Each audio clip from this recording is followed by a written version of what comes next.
আসসালামু আলাইকুম এভরিওয়ান। সবাই কেমন আছেন? আশা করি সবাই অনেক ভালো আছেন। আলহামদুলিল্লাহ আমি অনেক ভালো আছি এবং আমার পাখিগুলো অনেক ভালো আছে আপনাদের দোয়ায়। তো আজকে বেশ কয়েকদিন পর আপনাদের মাঝে আবার নতুন একটা ভিডিও নিয়ে ফিরে আসলাম। এর আগের ভিডিওতে আপনাদেরকে দেখাইছি আমার একটা পাখি 3টা ডিম দিছে, আর একটা পাখি একটা ডিম দিছে। তো যে পাখি একটা ডিম দিছিল দেখতে পাচ্ছেন, সে পাখি আজকে দেখতে পাচ্ছেন 5টা ডিম দিছে। মাশাআল্লাহ, 5টা ডিম দিছে, আমি তো অনেক খুশি। তো যে পাখি একটা ডিম দিছিল সেটা 5টা ডিম দিছে।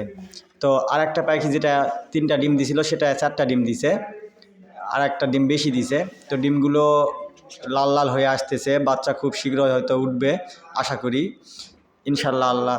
তো পরে আরেকটা হাঁড়িতে চোখ দিতেই দেখি 3টা ডিম পেরেছে। কোন পাখি পারলো না পারলো আমি এটা দেখি নাই। আমি তো দেখে অনেক খুশি, কারণ এই ডিমগুলো আমি দেখছিলাম না। আমি শুধু জানতাম যে আমার 2টা পাখি ডিম দিছে, একটাই দিছিল একটা আর একটাই দিছিল 3টা। তো সেগুলা ডিম তো বৃদ্ধি হয়েছেই, বেশি হয়েছেই, আরও ডিম দিছে। সাথে আরেকটা পাখি আরেকটা হাঁড়িতে ডিম দিছে 3টা। অনেক খুশি হয়েছি এবং আমার পাখিগুলো সবগুলাই অনেক সুস্থ এবং হেলদি আছে। তো বাদবাকি যেগুলো হাঁড়ি আছে সেগুলো তো দেখতেছিলাম যে আরও কোনো হাঁড়িতে ডিম দিল নাকি। তো না, আর কোনো হাঁড়িতে ডিম দেয় নাই। এই 3টায় ডিম দিছে, একজন হচ্ছে 5টা, একজন হচ্ছে 3টা, আর একজন হচ্ছে 4টা। তো আলহামদুলিল্লাহ, এর মধ্যে থেকে কয়েকটা বাচ্চা উঠলে আমি আরও অনেক বেশি খুশি হব। এবং আপনারাও আমার জন্য এবং আমার পাখিগুলোর জন্য দোয়া করবেন, তারা যেন বাচ্চা বেশি বেশি করে তোলে। তাহলে আমি খুশি থাকবো এবং ভালো থাকবো।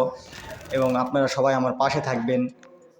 আমার ভিডিওতে একটু লাইক কমেন্ট বেশি বেশি করবেন, শেয়ার করবেন, তাহলে আমি ভিডিও বানাতে আরও ইচ্ছুক হব। আর আপনাদের কোনো বিষয়ে, পাখির বিষয়ে কোনো হেল্প লাগলে আমার অবশ্যই কমেন্টে জানাবেন। আমি হেল্প করার চেষ্টা করব যতটুকুই জানি, যে বিষয়েই হোক।